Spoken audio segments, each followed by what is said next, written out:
Hi hello friends, நம்ம தமிழ்நாட்டில் பாராமெடிக்கலுக்கான degree கோர்ஸுக்கான admission வந்து ஓப்பன் பண்ணிட்டாங்க. ஸோ அதை பற்றி தான் கிளியராக பார்க்க போகிறோம். அதுக்கு முன்னாடி நம்மளுடைய சேனலை சப்ஸ்கிரைப் பண்ணலாம். சீக்கிரம் சப்ஸ்கிரைப் பண்ணிக்கோங்க. வாங்க வீடியோக்கு போகலாம்.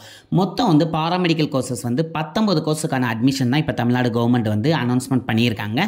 அந்த அட்மிஷன் அப்படின்னு பார்த்தீங்கன்னா பிஃபார்ம்லேருந்து பிஎஸ்சி கிளினிக்கல் நியூட்ரிஷன் வர உங்களுக்கு கோர்ஸ் அவைலபிலிட்டியாக இருக்குது. ஸோ அந்த கோர்ஸையும் நான் வந்து டிஸ்பிளேல கொடுத்துறேன். அண்ட் இதுக்கான அட்மிஷனுக்கான இம்பார்ட்டன்ட் டேட்ஸ் என்ன அப்படிங்கிறத பார்த்துடலாம். அட்மிஷன் ஓப்பன் பண்ண டேட் அப்படின்னு பார்த்தீங்கன்னா 17th ஜூனில் இருந்து உங்களுக்கு இந்த அப்ளிகேஷன் க்ளோஸ் ஆகிறது அப்படின்னு பார்த்தீங்கன்னா 7th ஜூலை வரை ஓப்பனில் இருக்கும் அப்படின்னு சொல்கிறாங்க. அதுவும் 7th ஜூலை ஈவினிங் 5 PM இந்த அப்ளிகேஷன் க்ளோஸ் ஆயிரும் அப்படின்னு சொல்லியிருக்காங்க. ஸோ அதனால லேட் பண்ணாமல் குயிக்காக போய் அப்ளை பண்ணிடுங்க. அண்ட் உங்களுக்கு அட்மிஷன் சம்பந்தமான ஏதாவது கொரீஸ் இருந்துச்சு அப்படின்னா அதுக்கு நீங்கள் கால் பண்ணக்கூடிய ஹெல்ப்லைன் நம்பரும் கொடுத்துருக்காங்க. அதுவும் நான் டிஸ்பிளேல கொடுத்துருக்கேன், போய் பார்த்துக்கோங்க. உங்களுக்கு ஏதாவது டவுட் இருந்தால் கண்டிப்பாக எனக்கு கமெண்ட் பண்ணுங்கள், நான் ரிப்ளை பண்ணுறேன். அண்ட் இதுக்கான ஏஜ் லிமிட் எவ்வளோ இருக்கணும் அப்படின்னு பார்த்தீங்கன்னா உங்களுக்கு 31st டிசம்பர் 2025 அப்போ உங்களுக்கு 17 இயர்ஸ் கம்ப்ளீட் ஆகிருக்கணும். அதை கொஞ்சம் கேர்ஃபுல்லாக பார்த்துட்டு கால்குலேட் பண்ணிவிட்டு அப்ளை பண்ணுங்கள். அண்ட் நெக்ஸ்ட் இந்த 19 கோர்ஸுக்கான எஜுகேஷன் குவாலிஃபிகேஷன் என்ன இருக்கணும் அப்படின்னு பார்த்தீங்கன்னா first B Pharm, BASLP and B Optom. இதுக்கான எஜுகேஷன் குவாலிஃபிகேஷன் அப்படின்னு பார்த்தீங்கன்னா நீங்கள் கண்டிப்பாக ஃபிசிக்ஸ், கெமிஸ்ட்ரி, பயாலஜி வந்து மேண்டேட்டரி சப்ஜெக்டாக இருக்கணும் அப்படின்னு சொல்லியிருக்காங்க. அப்படி இல்லைங்க பட்சத்தில் நீங்கள் physics, chemistry, botany and zoology course வந்து எடுத்துருக்கணும் அப்படின்னு சொல்கிறாங்க.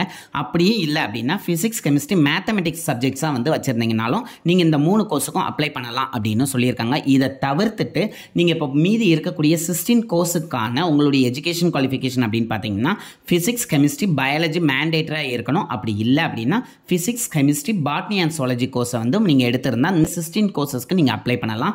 அண்ட் இப்போ நான் சொன்ன இந்த 19 கோர்ஸுக்கான மினிமம் எலிஜிபிலிட்டி உங்களுக்கு என்ன இருக்கணும் அப்படின்னு நீங்கள் பார்த்தீங்கன்னா பிஃபார்ம், பிஏஎஸ்எல்பி இதுக்கு நீங்கள் இப்போ ஓசி கேட்டகரியில் வரீங்க அப்படின்னா கண்டிப்பாக 40% ஆஃப் மார்க் வச்சிருக்கணும் அப்படின்னு சொல்றாங்க. அதே தான் பிசி, பிசிஎம், எம்பிசி, டிஎன்சிக்கும் வந்து 40% ஆஃப் மார்க் இருக்கணும் அப்படின்னு சொல்றாங்க. இதுவே எஸ்சி, எஸ்சிஏ, எஸ்டி கேட்டகரியில் நீங்கள் வரீங்க அப்படின்னா பாஸ் ஆயிருந்தால் நீங்கள் டைரெக்டாக அதை அப்ளை பண்ணலாம் அப்படின்னு சொல்லியிருக்காங்க. அதுக்கப்புறம் பிஎஸ்சி நர்சிங் கோர்ஸுக்கான உங்களுடைய மினிமம் எலிஜிபிலிட்டி மார்க் அப்படின்னு பார்த்தீங்கன்னா ஓசி கேட்டகரியாக இருந்தீங்கன்னா 45% ஆஃப் மார்க் கண்டிப்பாக எடுத்துருக்கணும். அதுவே BC, BCM, MBC and DNC கேட்டகரியில் வரீங்கன்னா 40% ஆஃப் மார்க்கும், எஸ்சி, எஸ்சிஏ, எஸ்டி கேட்டகரியாக இருந்தீங்கன்னா கண்டிப்பாக 40% ஆஃப் மார்க் 12th வச்சிருந்தா மட்டும்தான் நீங்கள் இதுக்கு அப்ளை பண்ண முடியும். அண்ட் இதை தவிர்த்துட்டு மற்ற எல்லா கோர்சஸ்க்குமே வந்து ஓசி கேட்டகரினாலும் சரி, பிசி, பிசிஎம், எம்பிசி, டிஎன்சி கேட்டகரியாக இருந்தாலும் சரி, எஸ்சி, எஸ்சிஏ, எஸ்டி கேட்டகரியாக இருந்தாலும் சரி 12th பாஸ் ஆனாலே நீங்கள் அப்ளை பண்ணலாம் அப்படின்னு சொல்லியிருக்காங்க. அடுத்து இந்த கோர்ஸுக்கான ஆன்லைன் அப்ளிகேஷன் எங்கே போய் நீங்கள் பார்க்கணும் அப்படின்னு பார்த்தீங்கன்னா நான் டிஸ்பிளேல கொடுத்துருக்கக்கூடிய www.tnmedicalselection.org வெப்சைட்டில் போய் அப்ளிகேஷன் ஃபில் பண்ணுற மாதிரி இருக்கும். அப்ளிகேஷன் ஃபீஸாக வந்து நீங்கள் 500 rupees பே பண்ணணும் அப்படின்னு சொல்லிட்டாங்க. நெக்ஸ்ட் வந்து இந்த 19 கோர்ஸுக்கான மெரிட் லிஸ்ட் எப்படி ப்ரிப்பேர் பண்ணுவாங்க அப்படின்னு நீங்கள் பார்த்தீங்கன்னா எக்ஸ்னா பாட்னிக்குள்ள பர்சன்டேஜ் மார்க்ஸ், அதே மாதிரி ஒய்னா ஃபிசிக்ஸ் அண்ட் கெமிஸ்ட்ரிக்குள்ள பர்சன்டேஜ் மார்க்கு, அதே மாதிரி இசட்னா பாட்னி அண்ட் சுவாலஜிக்குள்ள பர்சன்டேஜ் மார்க்கு, அதுவே டபிள்யூனா மேத்தமெட்டிக்ஸ்குள்ள பர்சன்டேஜ் மார்க்கு.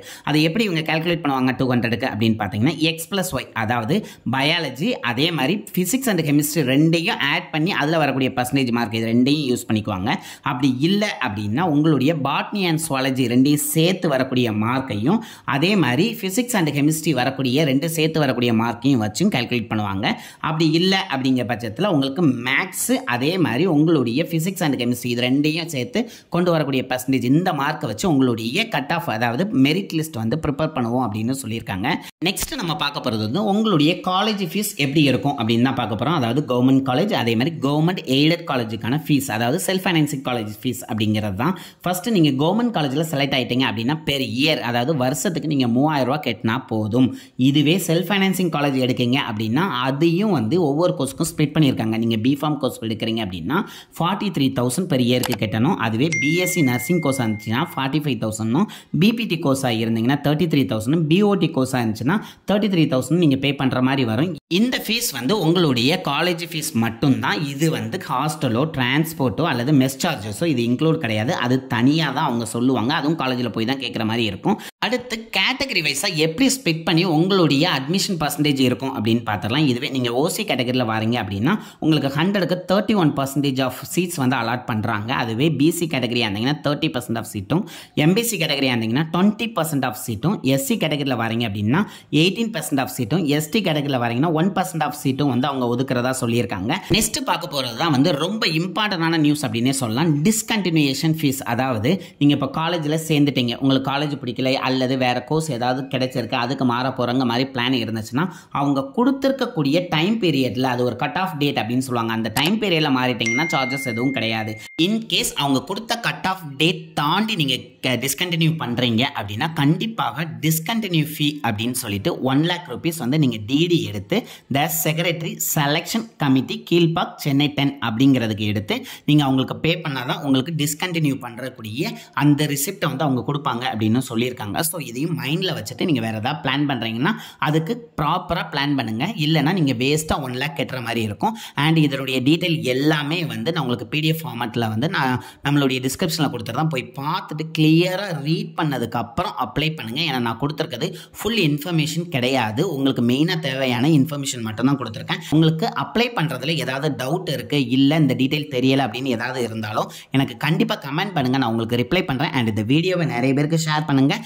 அதே மாதிரி நீங்களும் சப்ஸ்கிரைப் பண்ணுங்கள், உங்களுடைய ஃப்ரெண்ட்ஸையும் சப்ஸ்கிரைப் பண்ண சொல்லுங்கள். Thank you friends.